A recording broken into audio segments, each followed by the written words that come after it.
Hello, everyone, and welcome to the CivPlayers League's weekly podcast. This is number 19 already.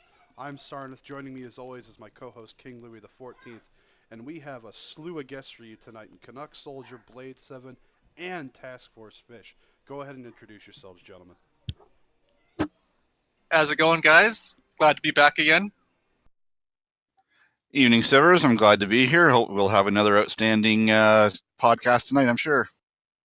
Hey guys, good to be back, and thanks for inviting me.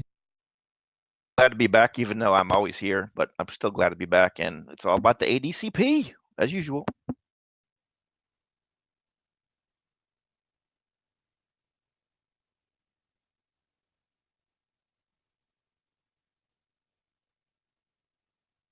Yeah, the first video had very little new information.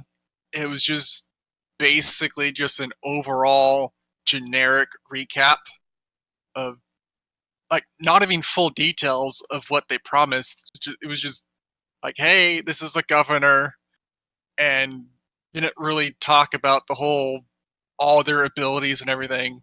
So I was quite disappointed with that, yes. I think they did that to for somebody that's probably for them who looked at that link. It may be the first thing they learned about it. So that's like, I think they was targeted for people who haven't been following it like as much as you have. Yeah, it was a bit of a recap, and if you haven't been following, it was okay, but it still came across as a little bit of just filler. 2K PR needed something for the early week, and this is what they sent out. But the second video that went in depth on loyalty had a lot of juicy new information in there. So I was very pleased with that one. Yeah, I hope you guys go into detail on that. I haven't had a chance to check out the latest stream. You mean Emergencies, Blade, not loyalty? Yes, I do mean Emergencies.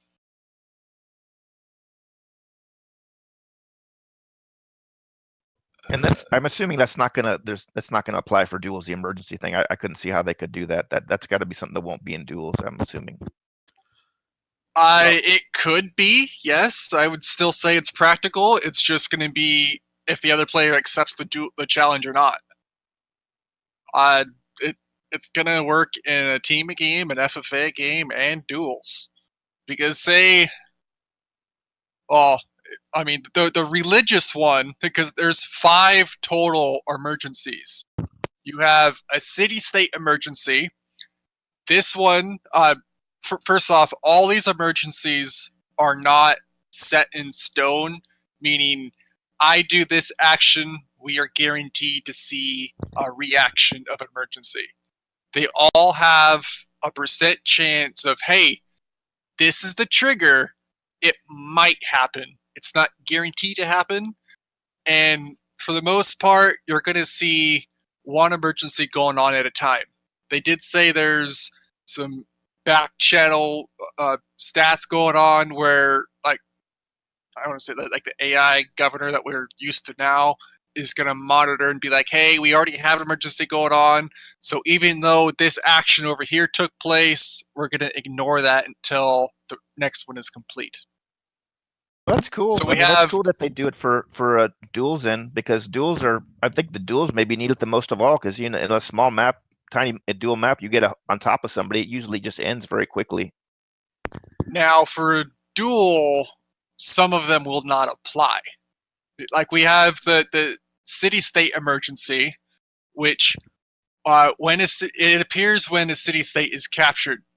So I go kill some city-state, then the other enemy is going to be getting an emergency.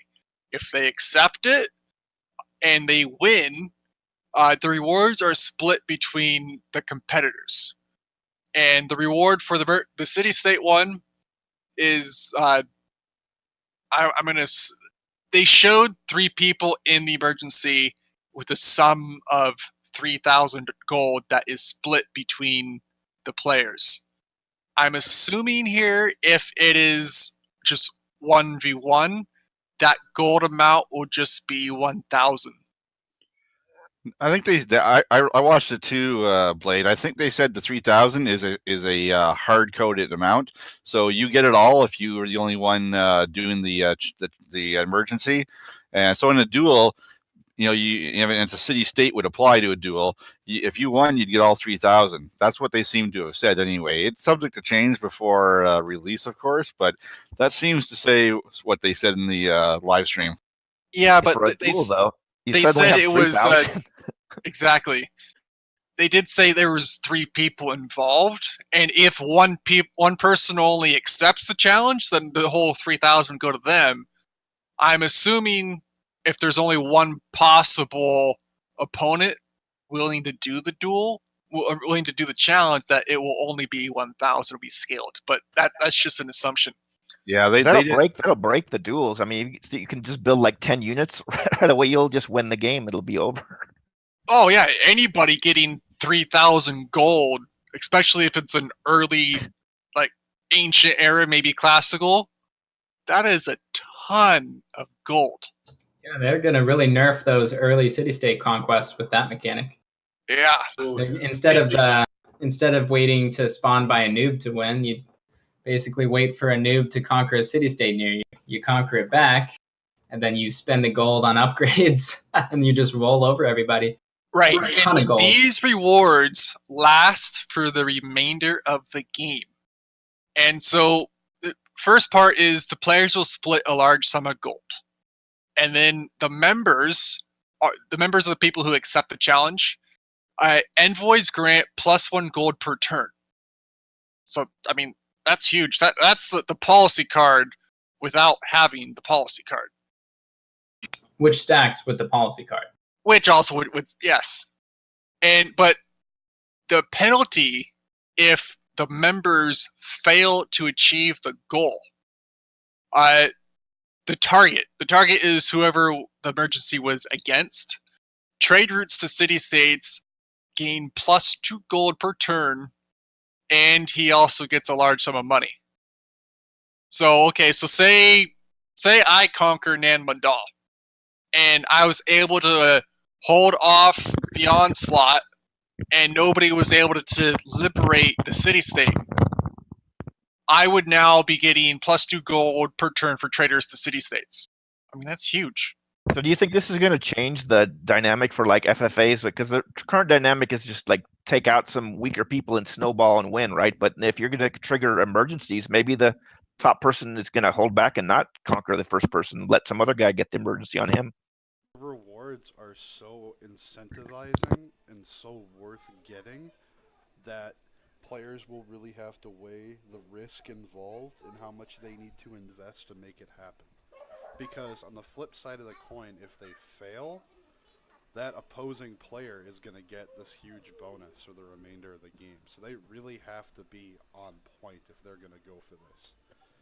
So Yeah, and you, it's really going to affect free-for-alls where diplomacy is fully allowed. So this system, and they made a point in the live cast saying that these mechanics verbatim are working in MP. So, like they said, you can tell someone that you're going to go in on the emergency with them, but when the screen comes up to choose and you click no, you could leave them out to dry, and they won't know it for one full turn until the next turn.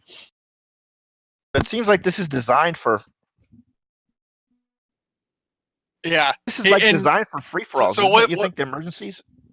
Like they built it with free for alls in mind. It seems like the emergency. I mean, the game is built for free for all, so that's going without saying.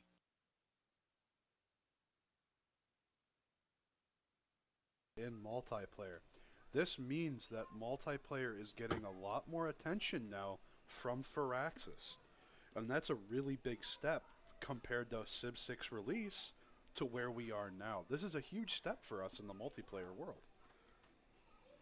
Yeah, I mean, we're as a league, we're gonna have to come up with rules for this. Like just a regular old Diplo game, I'm pretty sure everything is gonna be allowed. But how do we handle emergencies in an always war game or in a Diplo? But in always war rules say no colluding. this is mandated colluding. Because If you don't accept it, know it until is. the next turn. No, it's not. Because until the very next turn, you have no idea who has accepted or passed up the opportunity to engage with this emergency. Yeah, and you're Yeah, not doing no it. but the next colluding turn involved. comes along, and you see, okay, player A over here, he accepted, I accepted, player C over here accepted, and so it forces peace between those three players, whoever accepts, and now they're gunning for the target if they all accept it. As long as they don't talk about the game, I think they're not breaking any of the rules.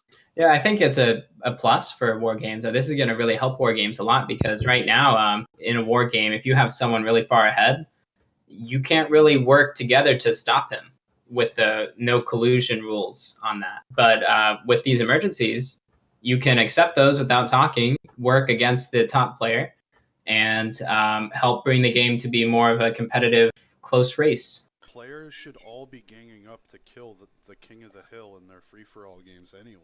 Always. Now it makes or it easier, right? Because before there's all this like fog of war, right? So it's not like you're playing Risk and somebody's ahead and everybody can see how there's all this like, okay, I don't even know where this guy is, and I can't. Now it's like the game is helping you team up.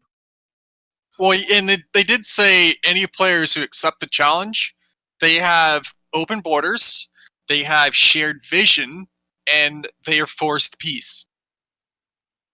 For sure, it'll have to be something we do a deep analysis of to see whether, because in Always War we don't allow collusion, but we do allow players to attack the same player. There's no rule saying one player can't be attacked by player A, can't be attacked by player B and C. If you've got scouts in his location and you want to take advantage of a target of opportunity, that's perfectly fine. You just can't talk about it or arrange it or collude to do it. But lots of times, people have visibility. So is this diplomacy that won't be allowed in Always War, or will this be a silent diplomacy that is allowed? We're really going to have to take a look at that. And I think it's going to be kind of a mess at first for the Diplo games because couldn't you make a deal like you're like, I'm going to join this emergency and you tell the number one player, but I'm not going to help out at all, and so you're going to win it and you give me something on the back end. I'm going to join the emergency, but I'm not going to help, and so it's going to fail, and then make a deal with the number one person. and stuff already.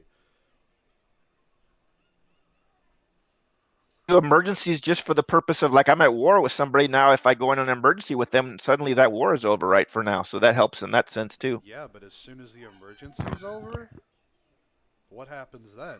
Because if let's say we're in an always war game, it's not like I can tell you, all right, after this is over, I'm just going to move my troops back home. Oh no, I can't talk to you about that. So this emergency ends. I have open borders with you. All my troops are next to your cities. Borders might close as soon as the emergency's over, though. They didn't exactly cover that, but they did mention, because one of the civs in the game with them, and it was probably pre-planned this way, was Genghis Khan. So they mentioned, Genghis Khan did go in with them, but you're going to have all these troops liberating a city-state, and the other person, the civ, is probably close by. You've built up all this military, you've gone and liberated the city-state, you've satisfied the emergency, but you weren't actually, very happy with Genghis to start with, and now you've got all these troops sitting on his border. In a multiplayer game with humans, as soon as the emergency's over, poof, you're back to your war state. That's pretty much what they said. So you could simply move those 20 units right into the friggin' front cities of the guy you just helped take a city-state with. So I wonder if it's going to lengthen the games or shorten them. It depends how the bonuses play out and how I can't really say if it's going to make the games longer or shorter. The emergencies. It's probably gonna, if the emergency fails, it's gonna expedite you getting towards the victory. If emergency after emergency succeeds, it's gonna prolong the game. Because, like here, the nuclear emergency, this goes off when you nuke somebody. That's great. And during the emergency, the target unit has -2 combat strength when fighting all the members in the so-called alliance that are going against him. And the members, all their units receive +1 movement in the target's territory. I mean, that's huge.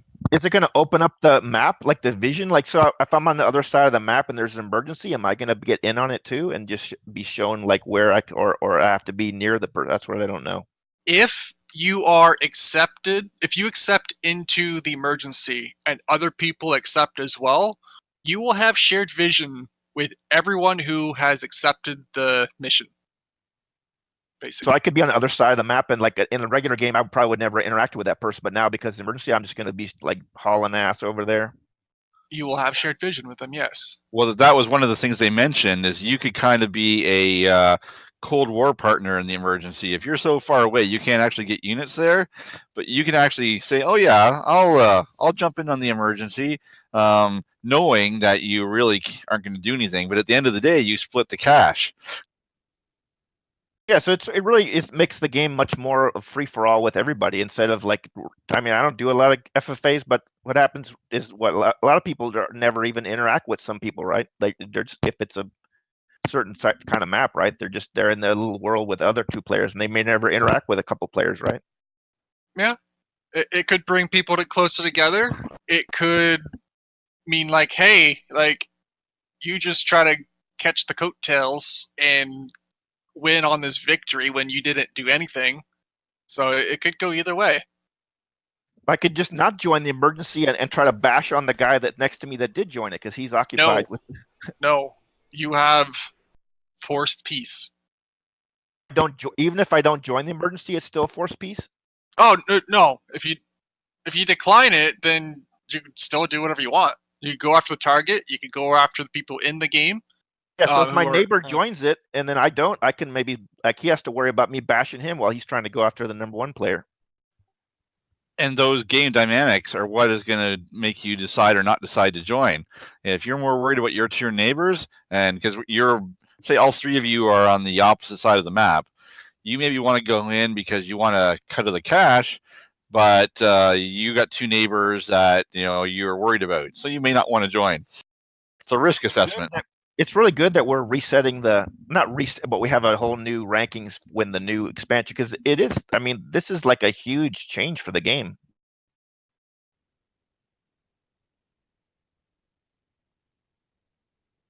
Phenomenal to see how the players adapt to these changes and what new strategies come out of it.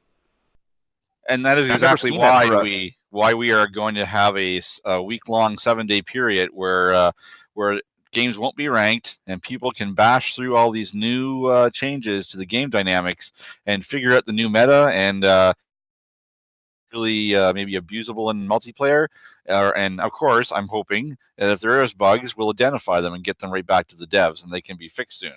But this whole, even if everything works, this whole massive meta change, we're going to give players a week where they don't have to worry about their rank to bash away at this new toy. Yeah, we're going to give at least, like, our plan to launch the ADCP. We're at least giving a couple weeks after the expansion hits, so we can try to figure out how that's going to affect duels.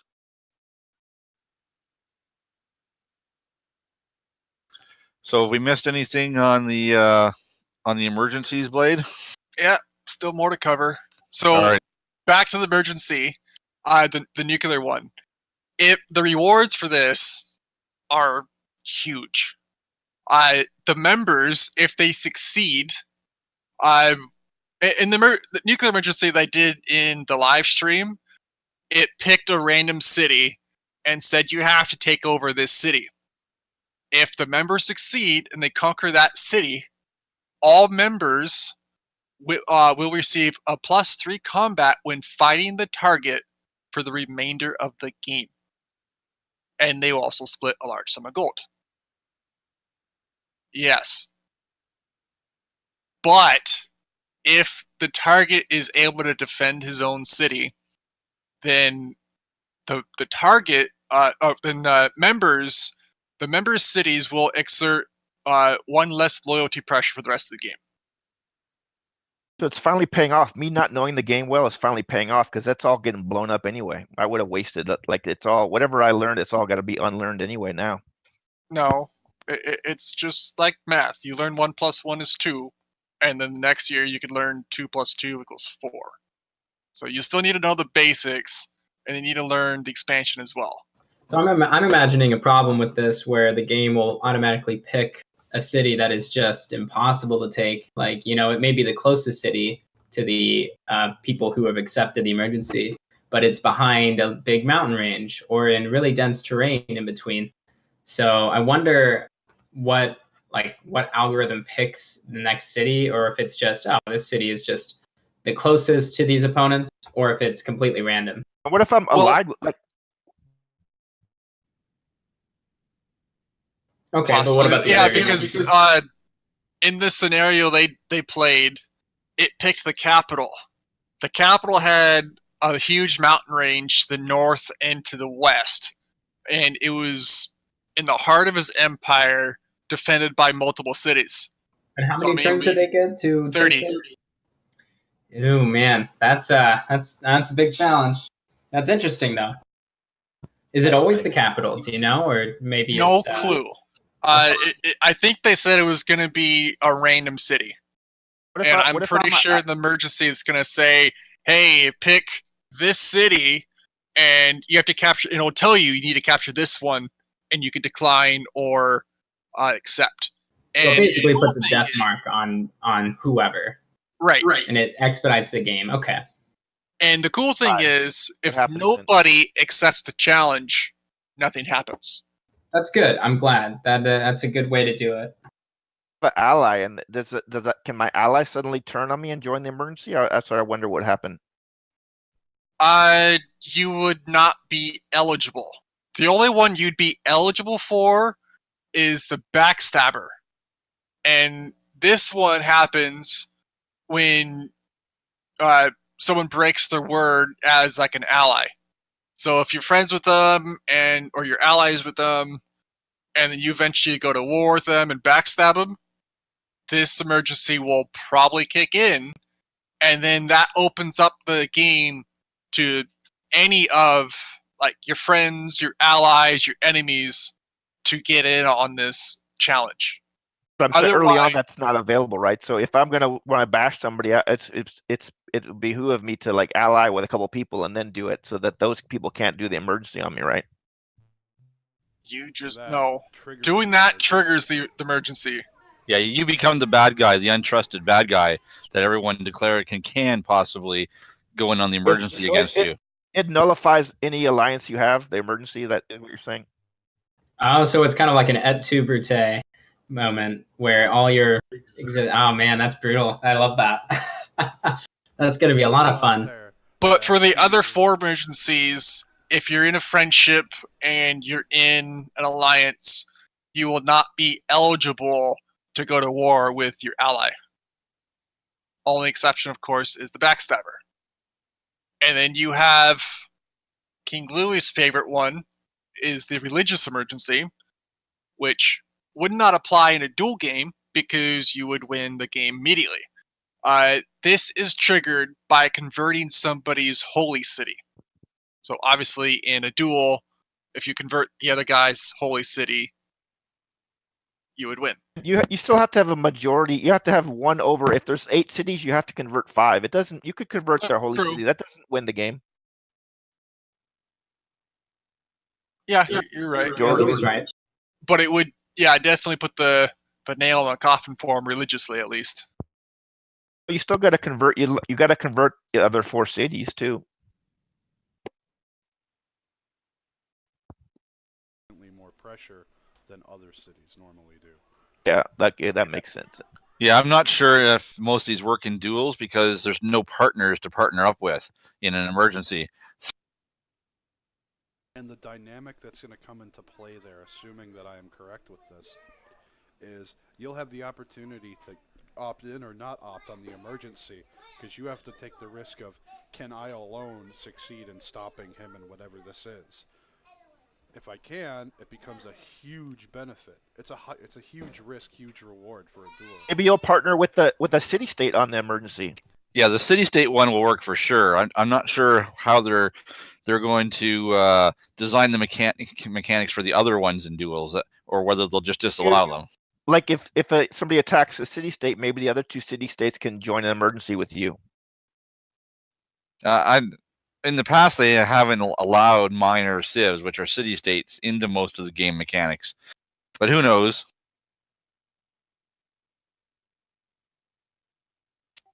So what else do we got, Blade? We have the capital captured one. And so if you capture an enemy capital, this would trigger, and it'll say, hey, this guy's leading towards a victory. You might want to gang up on him and take him out. And this applies for basically any victory condition. So if you're getting close to a science victory, an emergency will trigger saying, hey, he's getting close to a victory, then all you guys are going to try to work together and take him out. If he's getting close to a culture, same thing. We don't have any details because they did not go over the rewards or the penalties for completing this. They just mentioned those 5. Yeah, I'm sure that they'll cover probably the other ones more in depth in more dev live streams, I would hope. Will this not apply in single player, or that's what I wonder?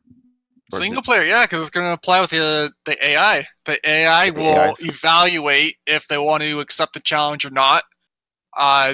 If, say, Russia is friendly with the target and he's far away, he's most likely not going to make the choice to accept. If they're pissed off with the target, and they're close to him, they might accept. Yeah, this is like a CanuckSoldier. You've played a bunch of this. Have you ever seen an expansion that changed the game this much? Not quite this much. This is pretty major. Like, well, I mean, Civ 5 went from no religion to religion. I mean, that's a huge. Yeah. I mean, we've had World Congress, stuff like that in expansions. Expansions are supposed to bring, some major additions to the game, but we've got 4 or 5 major additions in this one, so it's pretty huge.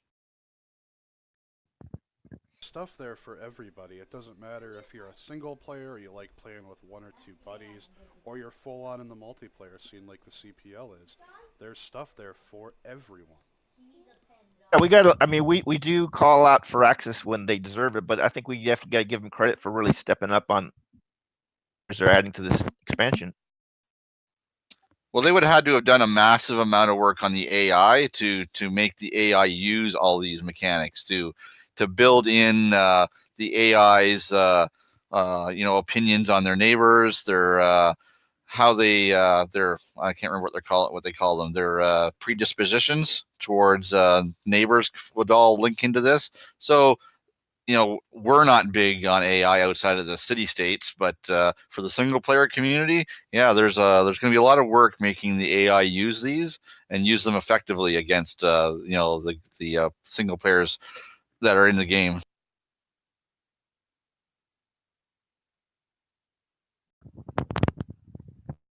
Yeah, this is a lot more than any other. Like, I never did Civ 5 expansions, but this is a lot bigger change than anything in the Civ 4 expansions did.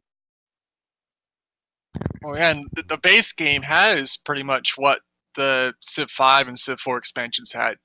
So this is adding even more onto what those added. And part of it is that some of it, if you played Civ 4, you definitely recognize that the loyalty thing and the flipping cities and the golden ages. That's definitely good that they brought some really fun features of Civ 4 into this game. So I really, because I love Civ 4. So I'm glad they did that. That's great. Yeah, they're doing a good job. I mean, and they're not bringing them in like just rehashing them and then throwing them on the plate. They're really applying them in a way that makes sense in the Civ 5 universe. And yeah, it's great to see loyalty. Back in the day, we had culture flipping. It's a different take on doing that rather than just culture bombing, with a great profit and taking over people's cities. This is a little more work to it in Civ 6, but it definitely adds a very positive dynamic to the game.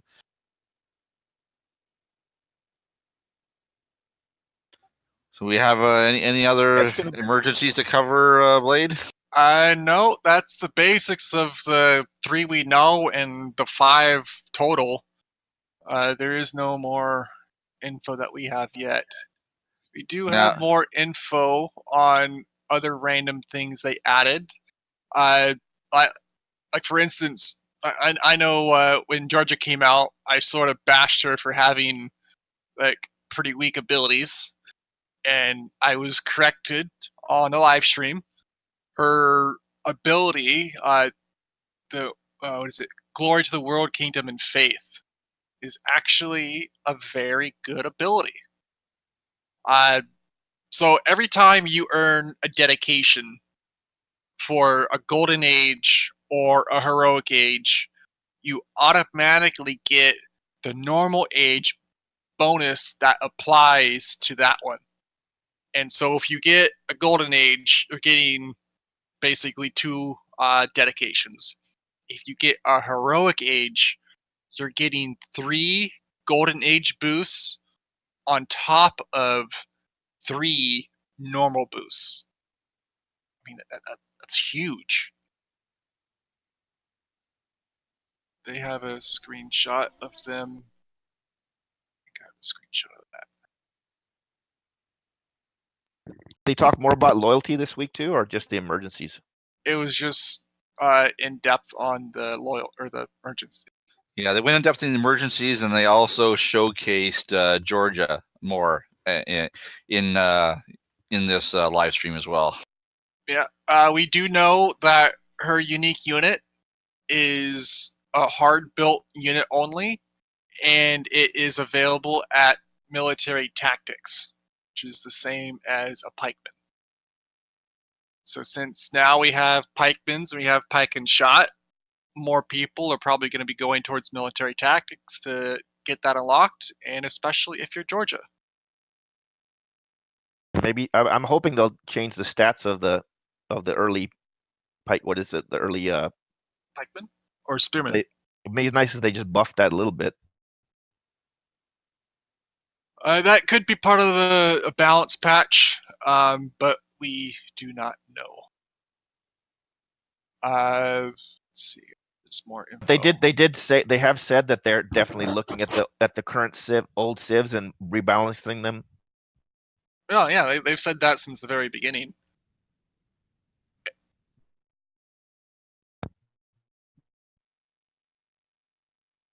See how many heads they can roll with the Nerf bat. Well, Way people, it's just natural. People like to get buffed. They don't like to go backwards. Just like people, they like goody huts. They don't like barbarians. The people, that makes sense that they do it that way.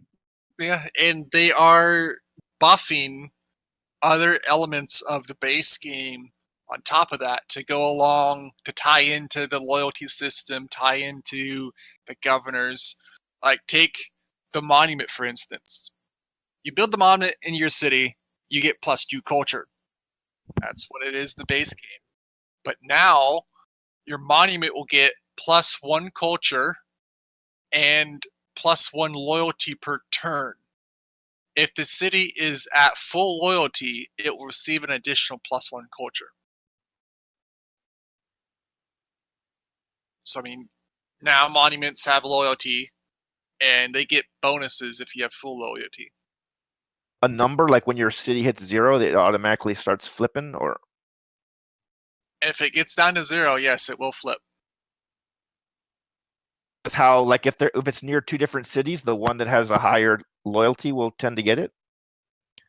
Your city will always flip neutral first, and then whoever has the most pressure on it after that point will go either back to the player that it fell from or go to a new player.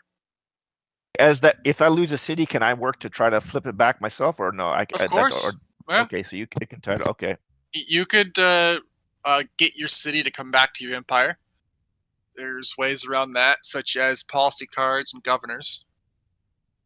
Or you could conquer it militarily. And it's sort of like a gray area. It's not a city state. It's not like a full civ, but it's gonna operate sort of like a weak AI or something. It will operate as a city-state without any of the envoys and city-state bonuses. Yeah, basically. It's going to build its own military. It's going to defend its land. It will not have any other bonuses besides just that. It's like a generic level 0 city state with nothing available other than defending itself. Right. So these could be like, if nobody else has a lot of good loyalty, you could just sit there neutral for a long time. I guess that would be kind of strange, but It would be advantageous to get that city back into your land or get someone else's neutral city. Yeah, it's definitely worth the resource investment to take those cities. And you don't have to attack them necessarily. If you can culture flip them to your side, free city. I think that's worth a little bit of investment. Yeah, when you take, I'm assuming when you take somebody's city, their loyalty is automatically bad at first. When you just like it will be at half. It'll be at half loyalty. So it looks like they've drawn a lot from the old culture.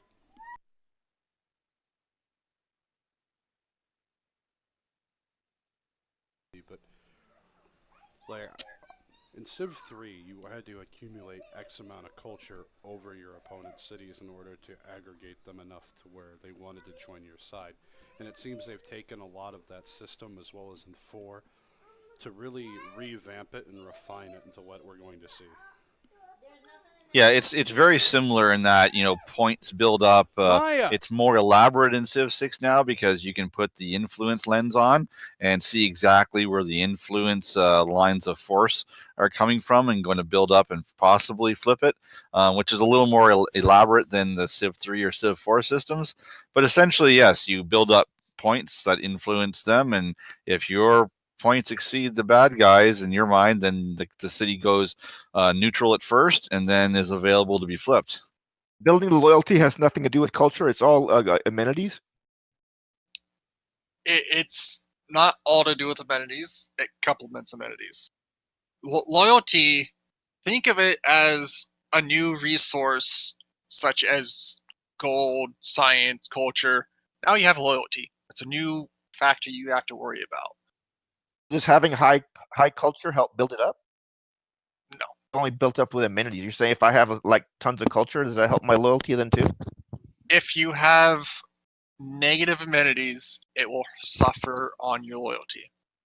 Just like the ecstatic boost and the revolt penalty for amenities, it's going to apply same thing towards loyalty. If culture or science or whatever has nothing, that doesn't do anything to the loyalty, right? Besides getting you to the next building, next tech, next civic, that's going to get you to be able to earn more loyalty. Other than that, no. So that's going to have a huge, because An extent, but they don't directly impact each other. Right. That's now, like in FFAs, people don't even necessarily care as much about having like negative, amenities because they can get by with it. So now it's like it's going to hurt a lot more to have the negative amenities than it used to. Trade's going to be a lot more prominent in free-for-all games, and right. It seems like they've gone to great lengths to tie loyalty bonuses to several of the culture-related buildings. So we're probably going to see a lot more culture-tied things going on in people's cities. It's not always going to be commercial campus in every city. We might actually see more culture-focused things, especially if it's to push the culture, the civic tech tree along in order to unlock some of those more heavy impacting loyalty things if they have low amenities. I think it's gonna force people to have like peace more now, because at some point it's going to be so much war wariness that you're just gonna you can't undo that negative. It's going to be too much. You're going to have to like declare peace, and that's going to make otherwise your cities are going to just start popping away from you. Really good with the double war wariness. That's Gandhi, but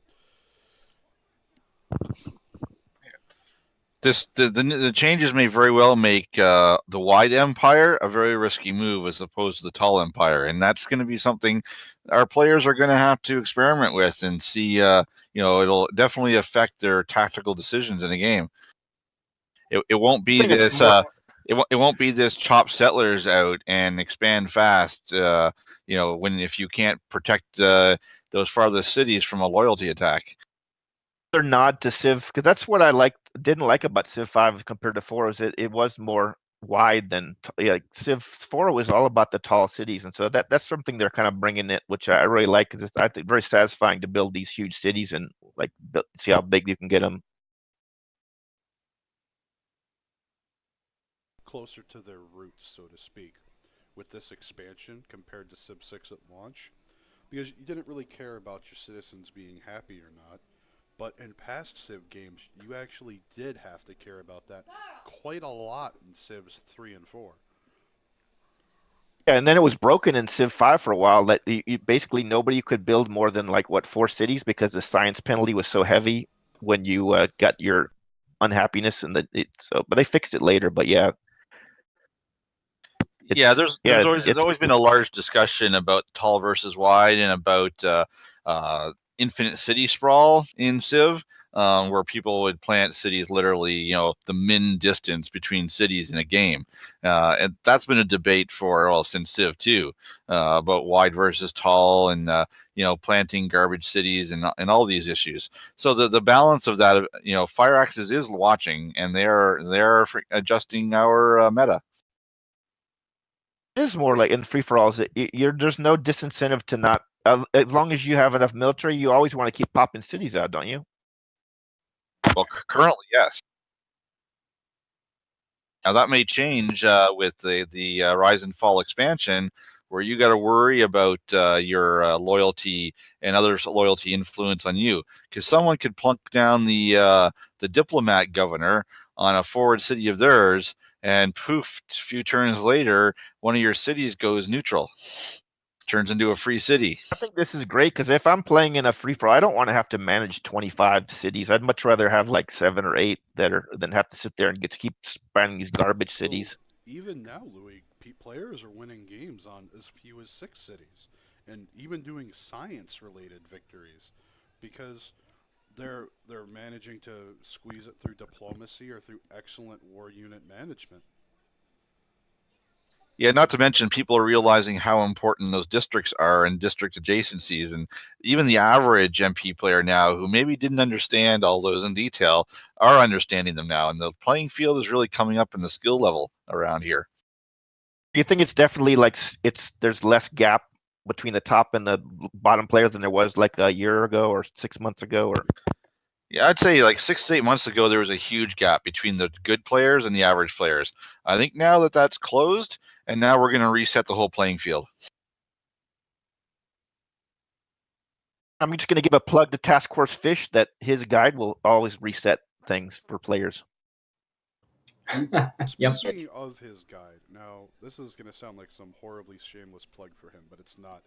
If you can find the link in the description of the stream, and he's not only selling multiple copies, he's getting excellent reviews for them, so that's just a testament to the dedication and work that he's put into this. It's clearly a quality guide, or people wouldn't be buying it. How many hours of Civ do you have, TaskForceFish? Thousands. I haven't checked. There's no other place you can get a guide like that. Even if somebody makes a guide, that company didn't sit there and have somebody play at Civ that long. It's just going to be some generic cheesy. The only way you can get that kind of wisdom is through this kind of guide that's for somebody that's played the game this long. I try to emphasize credibility. I coming from a scientific background, I get really sick to my stomach when I read things where the person clearly just doesn't have any experience on the topic. So you shouldn't, in my view, get information from an ill-informed source. I still don't think it's a coincidence that after you beat me twice in a row, that's when your guide came out a little bit later. The confidence grew in you. That's actually my entire credibility page is about those few duels I had with KingLewie. It references those 2 games alone, and and that's how I prove that I know this stuff. Yeah, I naturally do. I naturally do that. I naturally do these bad things in games.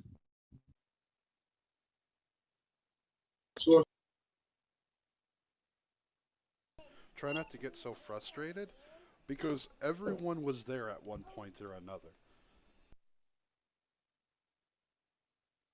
The game is like, it's just, it's kind of a harsh, like, if you don't have you need certain, like, a body of skill, or you just, doesn't matter if you could be the super genius in the world. If you're sitting there and building one city and trying to build it up and not expanding, you have no chance. If you don't do the certain basic things right, you just don't have any chance of winning against any decent player.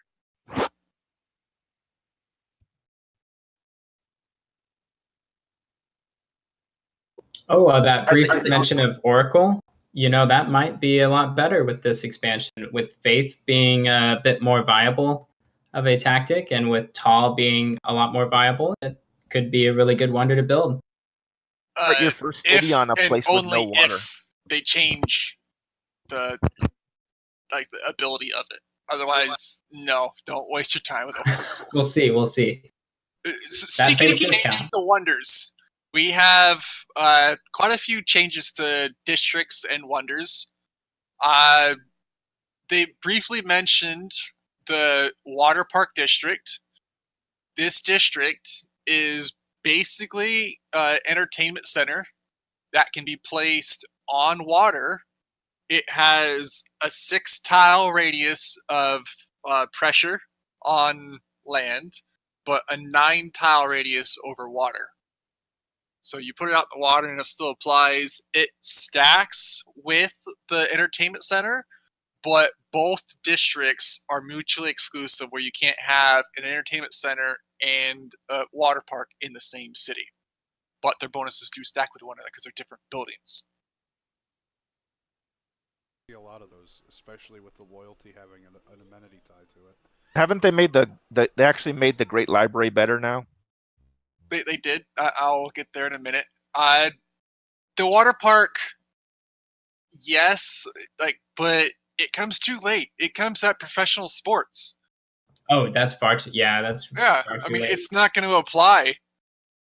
I mean, it's a great district. It's going to apply more amenities when your empire is stretched wider, even though it added a couple more amenities to the game. But I mean, it's too late. Just like I'm going to butcher this name. It's a studio, whatever. It's the sports arena. Oh yeah, that's a fantastic wonder, but because it's so late, it's an effect. It's not really ever seen. Are they still going to have the? Are your cities still going to have barbarian attacks when you're? So you're going to have that and your cities flipping over and a bunch of barbarians all if you're playing with barbarians on, yeah. If you play with barbs and you have unhappy amenities, then yeah, you'll have barb spawning. Let's see here. New change to the government district.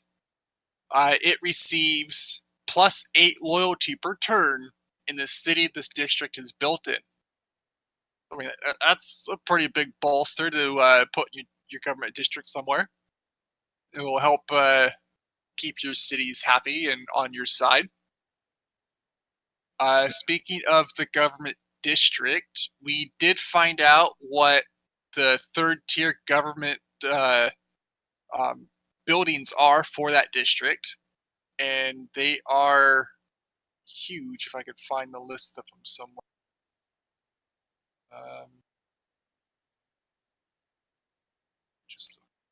Well, while you're looking, I had a question. So when a city flips allegiance, I noticed in some of the stream videos that some of the units adjacent to that city that flips also convert. So is that limited to do what? Territory of the city that flip with. Okay, so it's not linked to what that city's produced. It's linked to the current location of the units. Okay. That would be quite funny to have if you're fighting an opponent in his city and all of his units are in that city, and then you time your flip to occur then. Oh, that would be one hilarious strategy. Yeah, that could very well work. So you move your diplomat to the city he's forward planted towards you. He's about to launch an attack. You flip the city, and poof, and that could apply to he's got corps, armies, generals in there. All the units in that city's radius will go to the city when it becomes a free city. Even the generals, even the great people. But first you'll go neutral, right? First it goes neutral, and then later, if you flip it, it'll go to you. You try to speed it up with spies, but man, that would be one hilarious strategy. Neutral is still those units he doesn't have anymore, so that's pretty devastating. Even if it just goes neutral, it doesn't do anything else. The great people, do they escape? That's one interesting interaction I'd like to see. Yeah, bounce to your nearest city. Probably, yeah. I would think so. Yeah. Same as governors. If they attack your governor with a spy, it goes kind of neutral and maybe gets kicked out of the city, and you got to bring it back, and takes 5 turns. But you don't lose your governors, and I don't think you'll lose your great people. Oh, is there an assassination mechanic with the spies? Is that no? Yes. There is. Without knowing the proper name to it, I'm going to call it the kidnap ability on governors, to where like you use that ability and you basically lock down their governor. Their governor is locked. It doesn't apply its special bonuses to that city for a set amount of turns. So he's basically been like quote captured and can't do anything. I think it's better to describe it as a booting mechanic, like Michael and A is saying from our chat. But it doesn't boot him out of the city. It just nullifies their ability. It's more like you've locked him in the basement in the dungeon and stolen keys. Yep. You locked him inside his car and took the keys, and he can't figure out. It's a shame there's not an assassination mechanic yet. That would just be. This is the perfect time for it. You now have a formal government. A governor. Like I wanted a spy mission that was an assassination mission where it could kill your great person, not your great person, your governor, who has like 5 promotions on it. Oh yeah. To where now you have to use a new government title to unlock the same governor again at level 1. I mean, that would be huge. Oh, exactly. It would be so fun, and they could make it a highly like the most difficult mission. Yeah. But you can get there with like if you really focus on it. I feel like they should make that available at some point. Well, they continue working. That'll be a spy level 3 promotion. You never know what it'll come out with. Yeah, we don't know what's going to be like. We know the big picture stuff, but we don't know what's going to be in the patch until a couple days before. So we don't know what other maybe things that aren't worthy of 2K PR throwing out to us that are going to be there in terms of maybe more MP maps, maybe pit boss. We don't really know because they're not going to advertise everything. Because they want some surprises at launch. We're hoping anyway. There's a lot of mid-range players that are going to be licking their chops to get some early punishing on the top players before they figure out how this works really well. Okay, so I found the chart here that has the 3rd tier government buildings. We have the Natural History Museum. We are assuming this unlocks at the 3rd tier government. We don't know exactly for sure. But I think if you get one of them, you could build the building. At base cost is 580 production. It requires the intelligence, the 2nd tier government building in it, and subsequently also the 1st tier government building tier. It has 3 gold cost maintenance. Its unique effect, it provides 4 great work slots of any type, and awards for completion. You have 1 government title. You have a legacy policy card. It's a wild card slot based off the government type. And then you have the War Department. The base cost of this is also 580. It still requires the tier 2 buildings.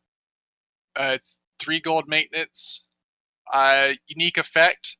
All units, when they eliminate a unit, they will heal 20 points. Oh look, we're all Scythia now. Yeah, they give Scythia's ability to everybody. I mean, this is huge. I mean, Scythia's going to be back up to, 50? Yeah. I mean, you don't get these until tier 3, which is pretty late in the game. But for everybody to have a plus 20 heal, I think that's pretty cool. It nerfs her a little bit and brings her back up to pre-nerf. But, I mean, it would be nice if it was like a first tier building. But, hey, I can't really complain. We have a plus 20 heal on Keeling. People are going to finally play these. Like, I think we should mention that also, right? We're having no Civ bans for that first week, right? When the new expansion launches, right? That is true. No Civ bans. It'll be wide open. Figure out the game, abuse the mechanics, kill your neighbors. People can finally play Germany and Scythia that they've almost forgot, like they don't even exist anymore. People still play Germany a lot. I think Scythia and Australia will be the big ones that we'll see a lot more of.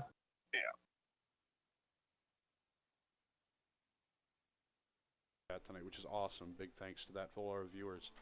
Now, two things have popped up of high interest: the Spec Ops having range 2, and the builders for projects and builders to build nukes. That's a huge change, and it's really big. I was just going to get to that. The third tier government building is the Royal Society. Its unique effect: builders gain the ability to use all of their charges to provide bonus production towards a district. So, I mean, you can use a builder just like the Aztecs and complete districts faster when you have higher costs in the later eras. That's a pretty nice buff. Yep. And BFB to get oil for once. I can actually make something there. I won't Yeah. be building a harbor for like 66 turns. yeah, you'll be able to chop out that harbor with the builder charges. Not the district itself. Oh, yes, it does. I misread it.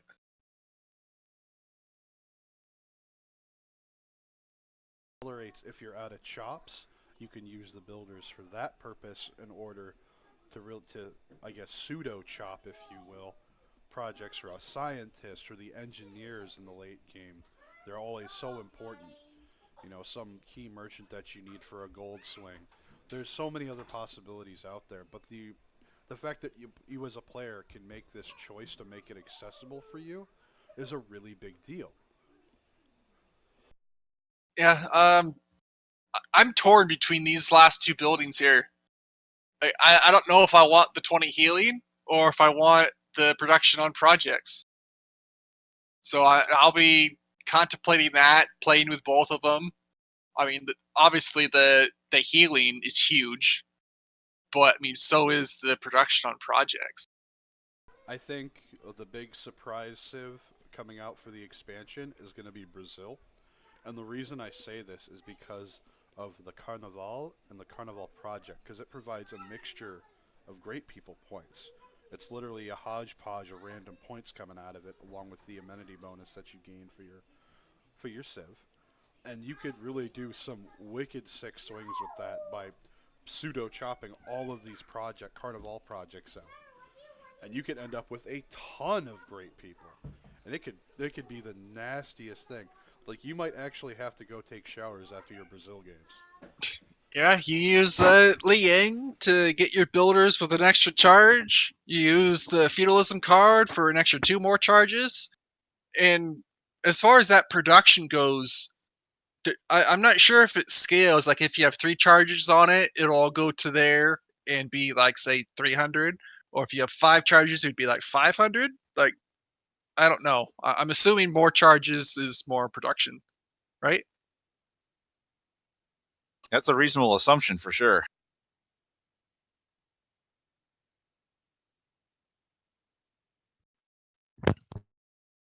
Choice. It honestly feels like I'm playing Civ 2 or Civ 3 again, when you had a billion different decisions to make, but they were all so important to your gameplay. Every single decision you make was so heavily impactful, and I feel that, again, as I said earlier, Firaxis is going back to their roots with this expansion and making all of these important decisions out there for the players again. Every choice will matter. Blade, do you want to touch on the Great Library in detail? We have a request from one of our viewers. Yes. I was just going to go over the policies, but we could do that as well. Is it great now or just a good library? Before it's like a average library right now. Library. Really great. It was a great thing. Oh, it wasn't? No, the Great Library is crap. I'm mixing up with one. Then one, it was really cool because you got the anybody that two people. It was the most important wonder in the game. You get if two guys had a tech, you got it. So that was pretty cool.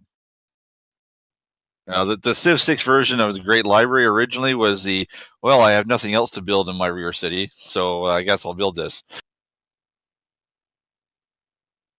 Oh, okay.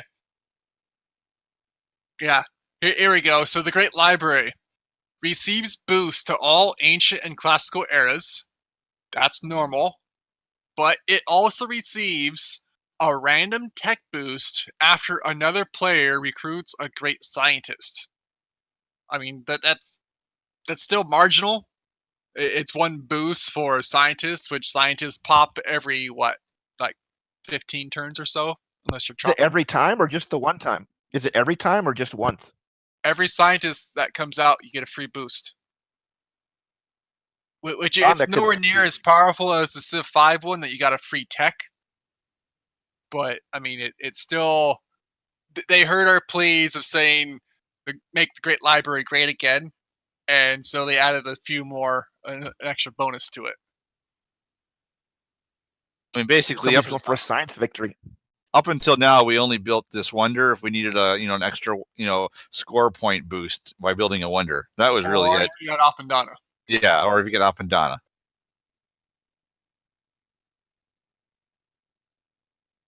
So it could be worthwhile. It's still on the fence for me. I'm not sure. I think that's a lot of free science in the late game, mid to late game. That's going to provide some boosts that you normally are going to have a hard time getting. So it could be pretty decent.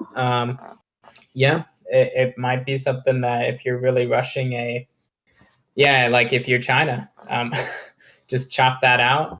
You get the 60% Eurekas. Yeah, it would really be impactful in many situations. Oh, for all you super lazy people out there that never get your feudalism boost.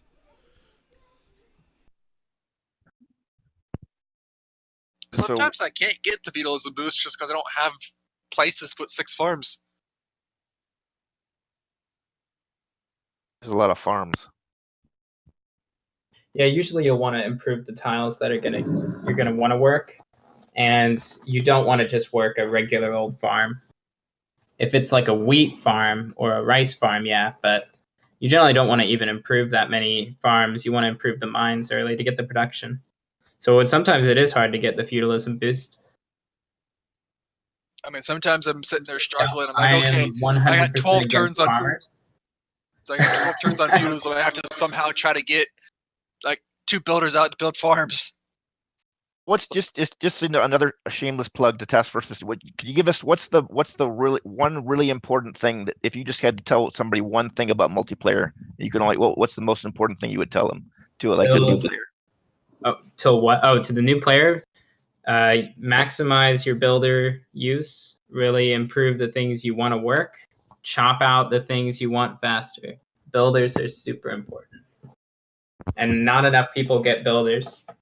And when they're starting out and playing the game. When do you think a player should get a builder? Like you start the game out, when should they start getting a builder? Well, probably after their first settler. Probably right after, or a few builds after. I typically go scout and either scout settler builder or scout builder settler. Yeah, those are pretty reasonable. So what's up with this? Are we doing the talk about the Spec Ops guy now? Yeah, so the Spec Ops, where is the change to that? He has 2 range, And he also has a unique ability that allows it to directly kill any support unit that is, even if it's standing on and linked with another military unit. So you can just snipe out that. You wouldn't have battering rams, but you can snipe out that that drone. You can snipe out that supply convoy. So all of those new support units, this guy could run right up to it and kill it. That's a new thing too. The supply convoy, it helps you heal. The supply convoy is an upgrade from the medic.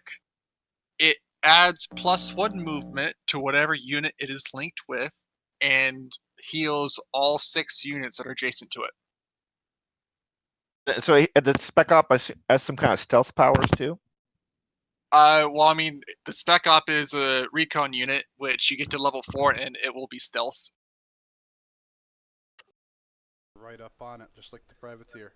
Now it has a parachute capability, doesn't it, Blade? Yes, it does. It has a 6 paradrop range.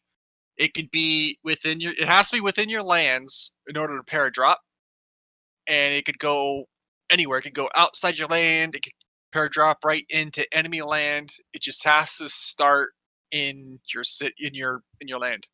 It will get bonus movement, bonus distance if it starts within an aerodome. Districts from your opponent or anti-air related units, can they have preventative measures against the spec ops paradropping? They did not say if it has added, if it's affected by any of the anti-air units. I just assume, just like how the XCOM, it just plopped right into place without having to deal with any anti-air. Yeah, basically you're doing a halo jump into wherever you want to go, and you're out of range of the air defense.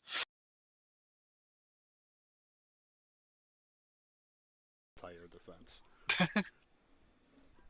But, You could basically just kill if you're stealth, and since you get a range of 2, that you could just kill and they wouldn't even know what killed them until they'll figure it out but they wouldn't even see it. Yeah, with the range of 2, have an invisible promotion on it. I mean, you will be able to see the unit after he attacks, but I mean, you get the attack and you get the movement after attack, so I mean, you just run away again. Yeah, this is why the Kree are going to be my favorite civ of this expansion, just because they're going to get those, just a huge army of spec ops in the late game because of their early unit. They're going to be able to upgrade it. It's going to be glorious. To be brief, just like the privateers are. And if you're not looking where it is when it's hitting, you're not going to know it's there. You're just going to get the alert, and it's going to bring you to the general area of where it was. But you got to go hunting for it, and good luck dealing with that nonsense. And put a general next to it, near it, so they can move even faster. I think we're really going to see in the late game these guys paradrop into a city with no units in it, and poof, it's your city. Yeah, you blow it up with bombers, and then you paradrop into it and capture the city. Yeah, and we did that all the time in Civ 4 with the paratroopers. Nuke a city, take it. Yes, that's one of the cooler new units we think we probably will have other units. They're just not going to tell us until it gets released. No, they said 4 units, and then we've seen the 4 units. The only new units we'll be getting are the UUs that they haven't announced yet. Yeah. I mean, I think we'll see additional stuff or changes to the mechanics that we now know about, because they're even in the different live streams. They go from one live stream to the next live stream, and you see changes. You see, to the mechanics, values. They are tweaking it. Considering that we're almost at release, they're probably locking down the gold version of this right now. That usually happens a month before release, where they lock down the gold version, because that's what has to go to Steam to get released and goes through 2K QA. So what they talk about in the live stream. They even mentioned it during the last live stream. Said, "Oh, well, they made a comment about something. Oh, yeah, that's changed." And but they're using a pre-release version. Of course, 2K is not going to allow them to use it on live streams because that gives away a little too much. Well, they got which they 600. mentioned the alliance bonuses. What they showed us initially, like the level 1 science alliance will give you +3 science per trade route to your ally. They said in the last live stream that is now nerfed down to 2. Same thing with the economic.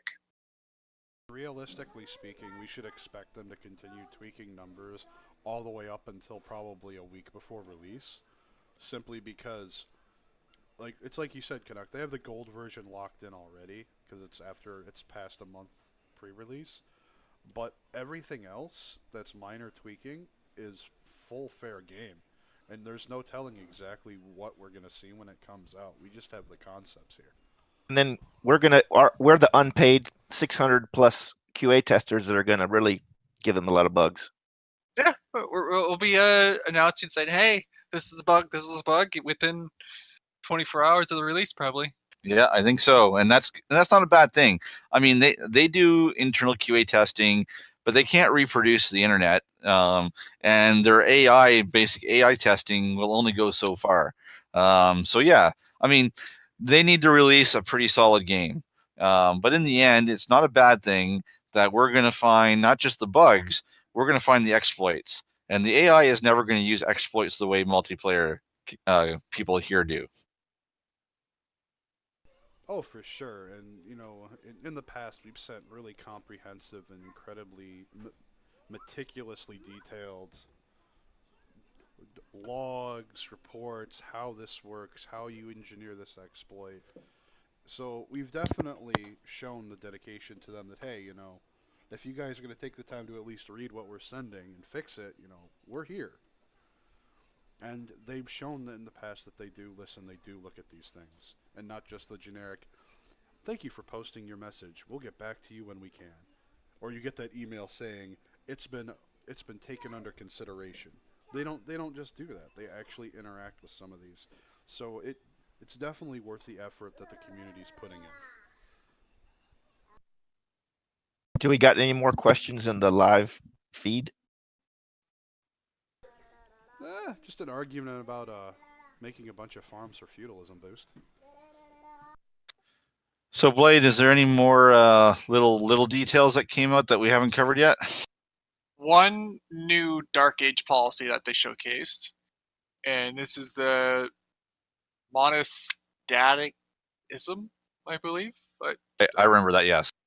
yeah, it has science is doubled in cities that have a holy site, but it suffers negative 25% culture in all cities. This card seems interesting, but I mean, 25% culture reduction, I mean, that's huge. And how many people build more than 2 holy sites? Your whole empire, so you have one holy site and every city gets double science, or just where the holy site city is? Science is doubled in cities with a holy site. Well, if you're doing the religious game and you've got those holy sites, now, albeit right now, it's not worth producing those holy sites because you only need 1, maybe 2 cities pumping out missionaries. So you don't need holy sites everywhere. Right, and so if you're Arabia, where you get extra boost to religion, or Russia, maybe, it could be worthwhile. But I mean, or you have that scientist that offers science adjacency on holy sites. You use that guy in one city, and I mean, you're double dipping on your science production. Yeah, especially when that 100% and the 50% come in. Now you're going to double that. That could be really huge. When is it available at? It's a dark age policy, though. So once you, but what age, you're not what Civic unlocks it? It is available when you get into a dark age. Oh, okay. Does it stay with you after the dark age is over? All dark age policies become obsolete as soon as you exit a dark age. So they're only available within that time period. So you can just get this tend as to- early as the classical era. Play into a yes. swing strategy where you're going dark to heroic, but Well, Tend to yeah, last. of What course. is You it? could put that in say like the classical era, and rush all the way to knights and get knights way earlier than anybody else. Because like say you have like what 5 cities by the time you enter the classical era, and then you hit this, and you have like 3 holy sites in there with campuses. I mean that's gonna double your science. that's going to be Japan or maybe What's Russia. what ends the era? Is it when I go to a new era, or is when When the another first person gets to player- the The new era? first person gets to the new era. So you could make one era super short by using this policy card and teching right to the first medieval tech, which would be not knights, what's before knights. Either way, I mean, it could get you the extra science you need to get to that next tech. Somebody in a tech, and until I leave that era, I'm not going to lose my dark age. If nobody else gets ahead of me until I get to the next era, it's going to stay a dark age. It notifies you. It'll say the era will change in like 10 to 15 turns or whatever like the time frame is. As you get closer to that window, it will narrow down, and then as soon as you get to 10 turns, it's going to lock in and say, hey, 10 turns, 9 turns, and count you down. If I'm in the Renaissance era and then I get to the next era, it's going to end then too, or no? When I anybody jump to a does. new era. What? Whenever the first player hits a new era, it starts the timer. Like when the player is about to hit the next era, it starts the timer for everyone in the game. Everyone in the game will move through eras together. The only difference is you don't get the tech advancement. You're still where you are in the tech tree, but whoever is in the lead that forced the era switch, have techs in that era because they went to that era. It's now It's like 2 forcing eras, the right? global So era. your basic eras, and then you got this global eras. No, you have the world era.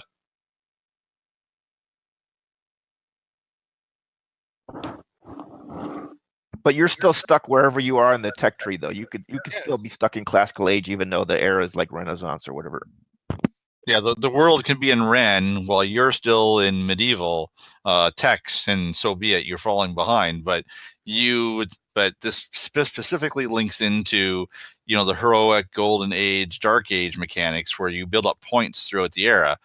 That era cuts off when anyone hits the next era. I mean, And if you only made like half your points, well, you're going to get gypped out of even possibly going into a golden age. but if I'm way ahead of somebody, then it's not going to change until I go to the next era. If nobody can The get to a new first era, person, doesn't matter if it's you, doesn't matter if it's Bob next door, the first person. So if you're ahead, then you're ahead. Then it would be on you unless someone passes you. if you could do what you could to try to prolong that era, if you're really getting into, but it's kind of hard to stop your science generation. But You Not can't really, you stop it. just- I mean, let's say you're getting all of the techs in the medieval era, and I decide to go right for muskets. Like I am rushing muskets. Like my life depends on it. Which, if I'm doing this, it probably does. And I pop into that next era, into I believe it's the industrial era. You will get the timer for that era change, regardless of what you're doing. Even though you probably have more science than me, you have more text than I do researched, because I forced the era change. You're getting forced with me. But as you said, if you're in the lead and then you're doing the top part of the tech tree and you're heading for industrial, you stop and you start doing the bottom part of the tech tree, and you're still slightly ahead of the others. Yes, you can force a slowdown in the era. You can manipulate that to a point unless someone races ahead of you. so that's kind of a nice, like a strategy. If you get way ahead, you can really say, I'm just going to stay in a dark age a long time and rampage for a while or whatever. Yeah, Yeah, it would be very situational, but yes, you could you can manipulate this, but it's not totally up to you, because if you hold back on your text or go for the bottom or top half of the tech tree, someone else could rocket straight past you and trigger the next age when they want to trigger it, and it may not work for you. So there's a little cost benefit analysis, risk assessment to this whole game. whoever gets in the new era first gets the boost, gets the bonus. Well, Bonus. they're going to do it when it's good for them, right? So they're watching their points. They're watching their era points, and they want to get to that golden age. When Gets there first gets it, right? So if two players are, it just makes that race early on to get to that next era a little more interesting, right? Because whoever gets it first gets the little bonus, right? There is No? no bonus. Points to make that qualification Yes. for the golden age gets the bonus. The point is that you're going to want to force the era change when you want it. But when you want it and I want it could be completely different. Yes, So because if I force it while you're still tinkering around with whatever it is you're doing, it could potentially hurt you or hurt every other player in the game. yeah, so you're planting a few key districts to build up your era points, planning on, okay, I got 3 techs to go. I'm going to plant 4 districts. That's going to max out my era points just in time for me to switch over the era. But boom, you did the era switch in 2 turns, so you've screwed me. I wait till the next era to try to get it, try to get the golden age. So it's a whole new race. As soon as the new era starts over, it's a whole new race. The era points get reset and it's like everybody's at 0 again. Not reset per se. It will be just like, okay, so say the first era is 100 points. Then say I get it's like 100 for heroic. It's a 70 for the normal and 50 for dark. If I only make 50 points, I go into a dark age. And so then the next era is going to now be a little less to get out of the dark age. So it'll be probably like 90 points. So then I would have to get to 140 total. So it goes off the total of where you're at. Because they said like the more sequential golden ages you go into, the more points it requires to get to the next one. But if you go into the dark, they go down a little bit. Yeah, so yeah, and the only way you can get heroic is to come out of dark age first. Yeah, so that's cool. Yeah, but the points are a rolling total, and it scales. So yes, like Blade said, if you get 1 golden age, it takes more effort to get the next golden age. Really cool. They're throwing a lot of major gameplay changes all at once. I mean, that's what expansions do. It takes a game and drops it on its head. At least not Civ 4 didn't have anything like this major. I don't think. No, and with everything together, loyalty, governors, golden dark, and all the other little things here, we have quite the package that's changing the dynamics of this game. Question about the supply thing. It's pretty, like, it's better than a medic. So it makes it like heals things pretty fast then, or what's things next to it? Just the units right next to the supply thing all heal, or just one thing like heal? 20 points per turn for healing next to it. If I have like 4 every unit next to it, or just one unit? All units within one tile of the. It's just like a medic. Same thing what a medic does. It's a super medic. It's a medic that adds extra movement to it, or is linked with it. Anything adjacent gets healed, basically. Yes.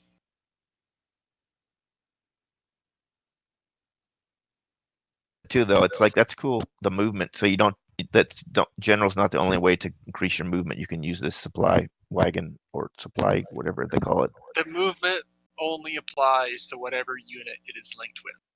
So say you want to like march across but infantry only have 2 movement. Yeah. But you want to get them along, so you link it with the supply convoy. Hey, look, now he has 3 movement. And then Will you it add stack a with the? Will it stack with general. the general? It'll stack with the general, so then you got Yeah. 4 movement. You find Yeah, it's a support unit just like any other support unit, so you can stack them. To see not only the first week of release within the league, but over time as well. I think we're going to see a lot of policy changes. We're going to see a lot of rules change up. Some rules may not be needed anymore, and Some it's rules really might going be to change added. things up. Stop! Definitely really going to gonna- be interesting. Oh yeah, it will cause us as the the administration a fair bit of work, but in the end, it's worth it. Yes, rules will have to be changed. We'll evolve the game. We'll report bugs. It'll all be a very exciting time. And that being said, like already we've seen an increase in new players joining, checking us out, playing games. When the XP actually hits the ground, I see that becoming even more prominent with the increase in people clicking multiplayer. And I'll give a moment of silence for those 2 or 3 players that just can't handle it. It's too much. Their head explodes, and they just have to stay with the vanilla. But that's okay. Some people can't handle it, but it'll only be like 2 or 3 people. Traditionally, it doesn't take long for the entire MP community to switch over because we all want to be on the same game, and this is the new toy. So I mean, there will be the odd person that delays it for one reason or another. I mean, it's only $30. That's not really a huge price, but there are some people out there that don't buy stuff until it's 50% off. They're out there. Before you would say like 90 or 80% of the people within a week or 2 in the past when the expansion hit would switch it in the league. Yeah, I would say easily within 3 weeks we'll see 80% people change over. What you got to tell them is that it's actually a $60 expansion, and then it's currently $30. So they're getting that 50% off. Do the whole used carsman sale thing, are you? Oh yeah. And then throw in they get access to play Mongolia if they buy the expansion when it first comes out. So I think they always do that where you can buy both for like $10 more. I think it's $70 you get the game and the expansion. Yeah, probably in a month or 2 after the expansion, after they think that they've maxed out generic expansion sales, they'll bundle it with the original game for something less than the current cost. I mean, at launch they usually do it. I'm saying at launch they'll usually have it where if you don't have it, you can buy the 6 and the expansion for like 70 instead of 60 and 30. Yeah, they might give like a $5 discount, maybe $10 on the package at launch.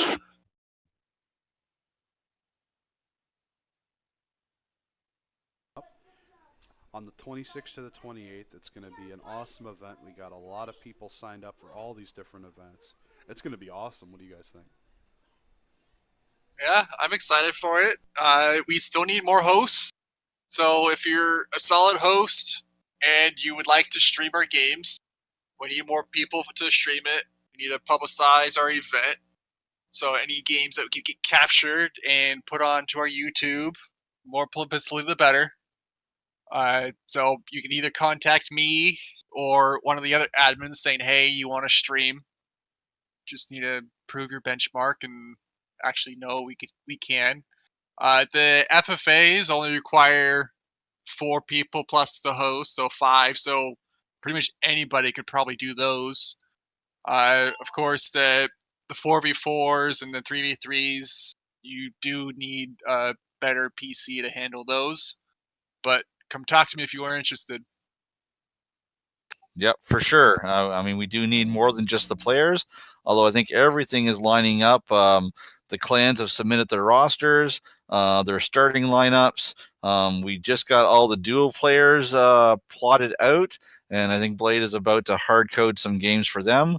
And basically, the clans are right now strategizing, playing games, figuring out strategies, and I think this will turn into an awesome event. I would stream, but I'm bought and paid for by so many different companies, so I don't think people want to hear me like 2 minutes of gameplay and then and Coke and sponsored by Coke and Downy and everything. You know, like I think that's not going to work. I think you're exaggerating there a little bit, buddy. Whoever pays me, I'll talk during my stream. Oh Whoever my wants God. to. So now we know why you talk so much about TaskForceFish's book. I've been giving him like 50% of the profits. That's why. Oh my God. So I Sending him Starbucks cards. It is the official guide of the ADCP, of course. Also, I'd like to bring up that during the CCC, I've decided to work with Extra Life, which is a charity foundation that works with branches of the Children's Miracle Network hospitals. So I will be giving the links to all the streamers participating in the event. 100% of the donations go directly to the hospitals that help these children that are desperately in need for various surgeries, conditions, and illnesses that they really need help with. That's great, because I know you did that with the one about helping out for mental illness, and you were doing the stream for that. So that was a really good thing.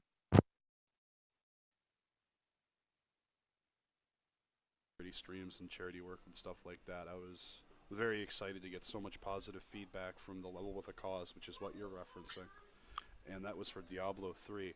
But this is something I'm bringing to Civ directly to the CCC because it's something that's very important. It's something that needs the attention, and it's a great cause. You can find the description, all that, in the stream description below.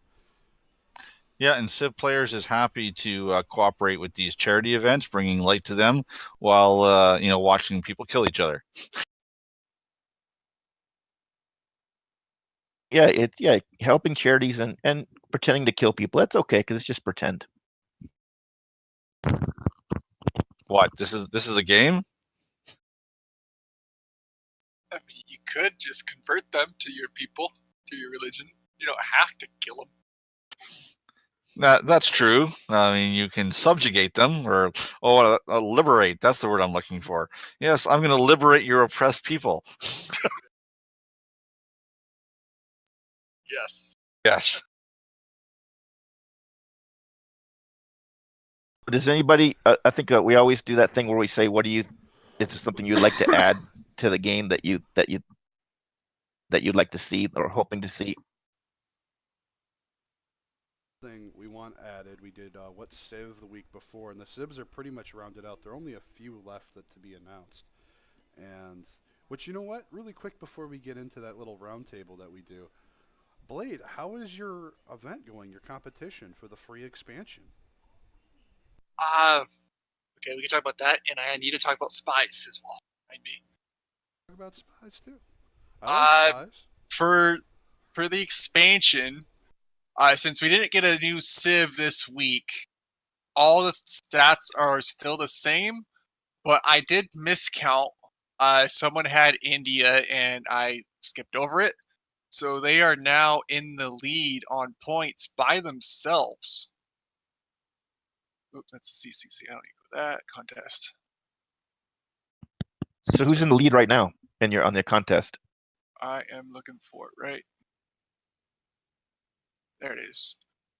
We have Senpai of Wisdom, solo lead at 6 points.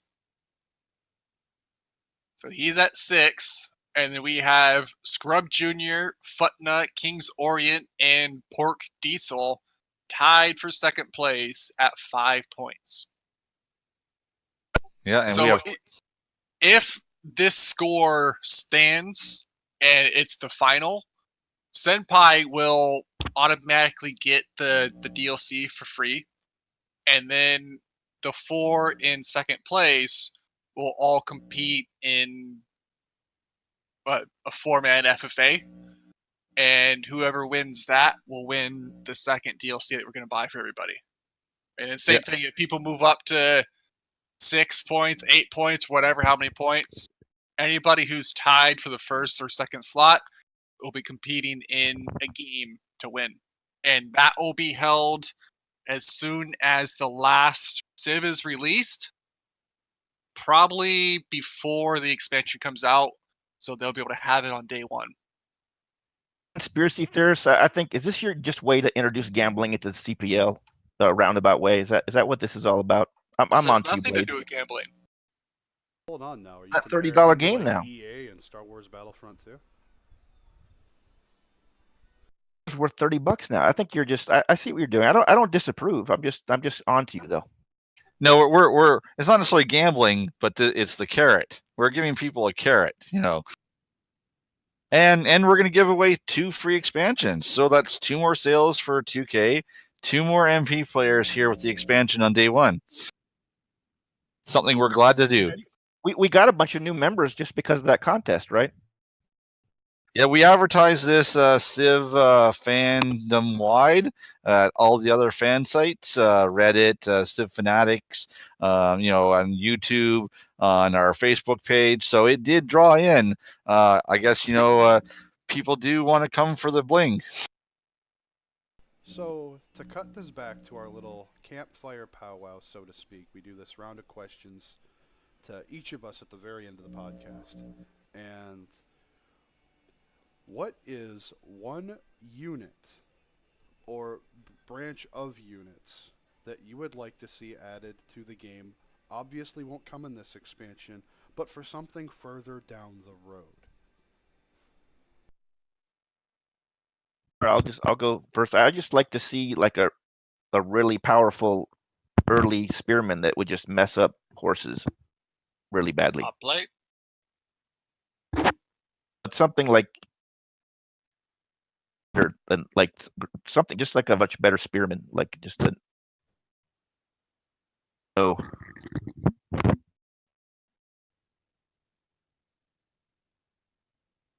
Any one unit or branch of units? I would like to see the Civ 4 anti-tank tow missile unit come back personally. Something cheap but with really low movement, but it gives you an option if you don't have the resources to build tanks or modern armor.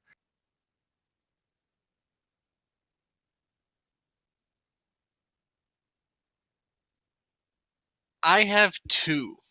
I want to see a super carrier that has a default of, like, say 4 slots for aircraft on it, and I want a non-nuclear missile like a Moab or something, just so you could launch and, like, they'll blow up like 1 radius of tiles, but without the radiation.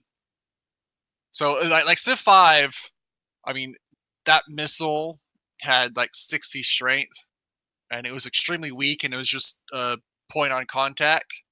And what made that thing useless was you had to build it in your city and then teleport it to other units and everything, and it was a pain in the ass. And they changed the way you deliver nukes now, which I love. It takes that hassle of like playing hot potato with the nuke. So I want just like a regular non-nuclear missile to go blow things up with. Of course.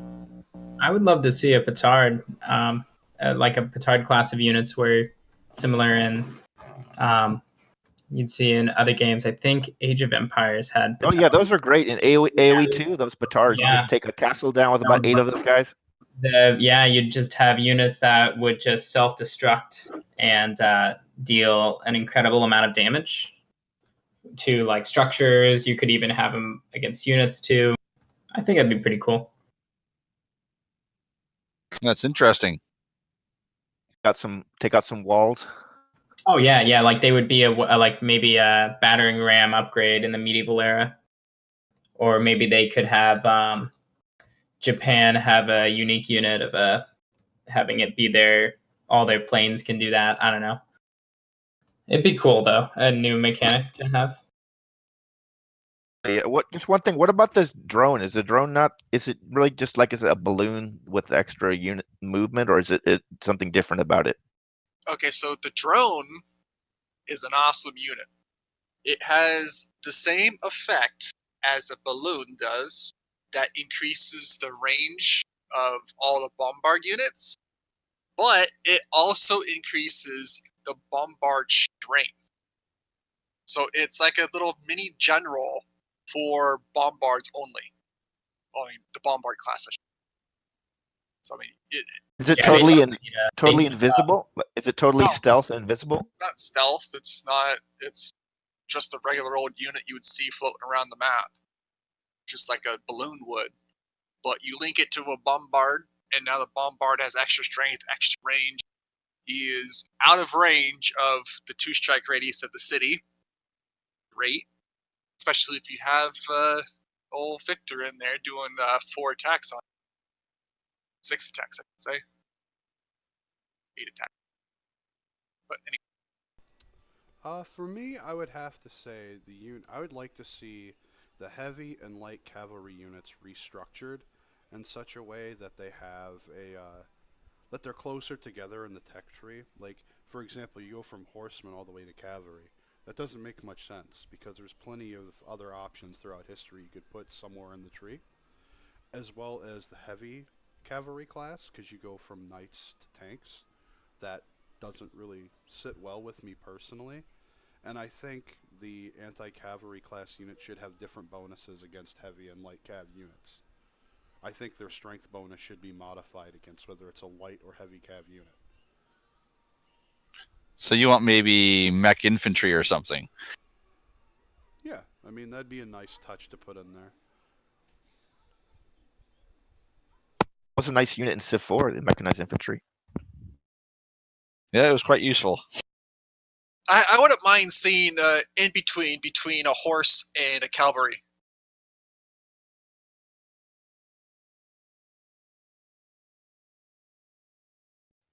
And the only in between is really the knight, which isn't even the same class of unit. No, it's heavy cav here, not light. So I don't want to see the giant robot. I always thought that was cheesy in Civ 5. Now, see, the XCOM was way better than the Death Robot.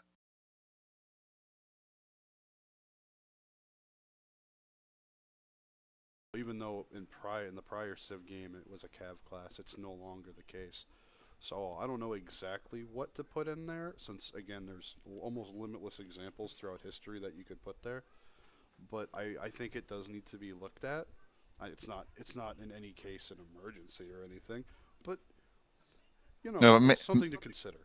maybe we could have a mounted infantry class in between there or something.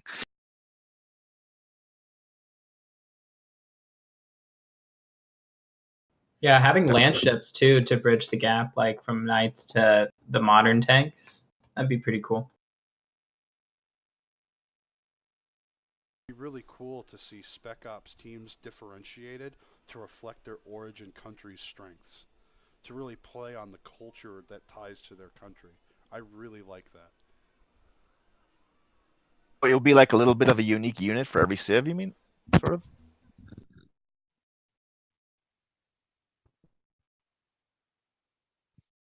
I mean, at least they could probably do colors, or we could do custom names, at different points. But calling your Spec Ops unit, Green Berets or Spetsnaz or SAS or something, giving it a little bit of flavor. I think that would be good. I mean, not all civs would have that. No, you'd have to make up something for other civs, but you can always call the Persian Spec Ops Immortals or something. Or you could have 2 different promotion classes, or like multiple promotion classes, where you kind of pick the attributes of each, like maybe Green Berets, or like you were saying, the Spetsnaz. Like you have like a promotion class. Yeah, similar to the Apostles. Yeah, it would be pretty cool. That would be one way to do it, where you wouldn't have to have like a specially designed one for each civ. He would just have the choices of that spec ops unit. Like you can choose what kind of attributes you want it to have. The Apostles, though.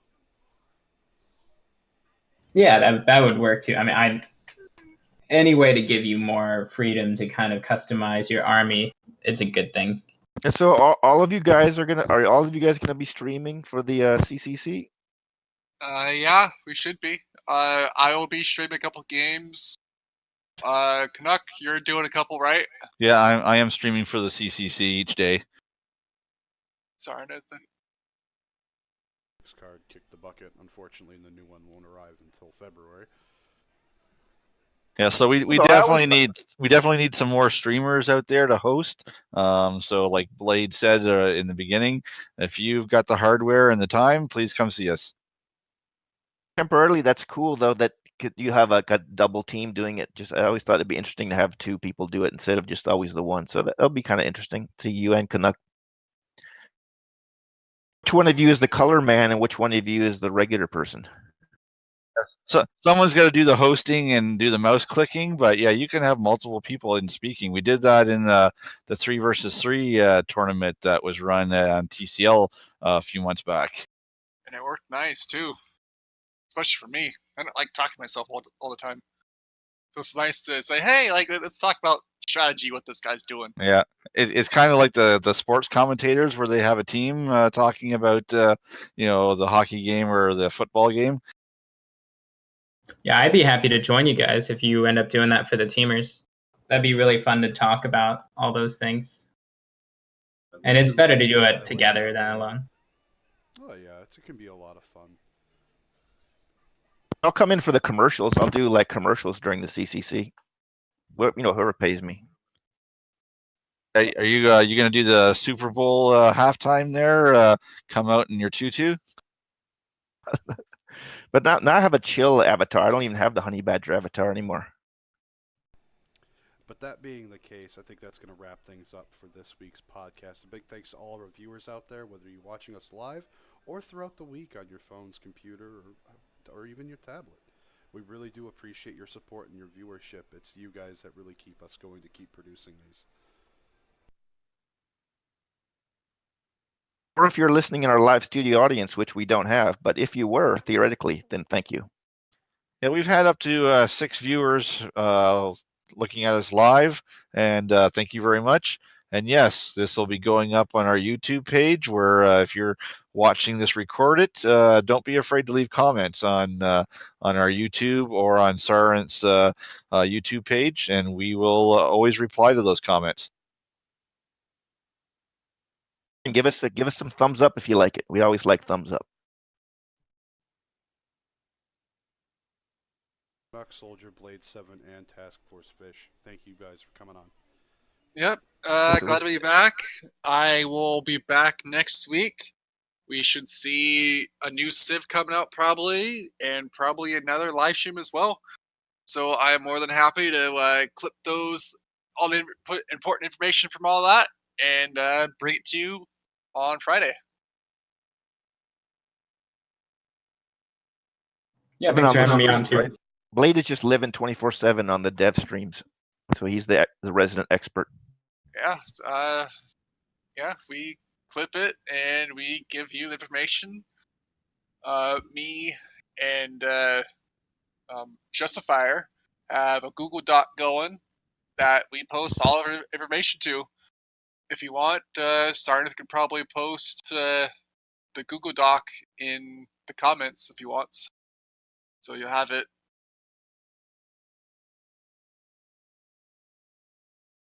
Cool. Yeah. Thanks for coming on, guys. Another good podcast. I will let Sarnith do his husky sign off.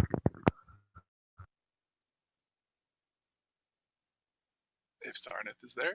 Oh, I'm here. I'm always here. I'm fetching the link.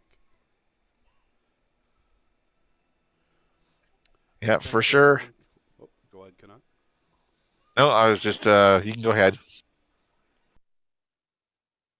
Out there who stopped by the podcast, as always, we appreciate your viewership. I will be throwing the link for the Google Doc Blade is referencing that him and Justifier are working on and constantly updating. We'll see that in the chat, and I will also put that in the description below. Huge thanks once again, and we look forward to seeing you guys next time.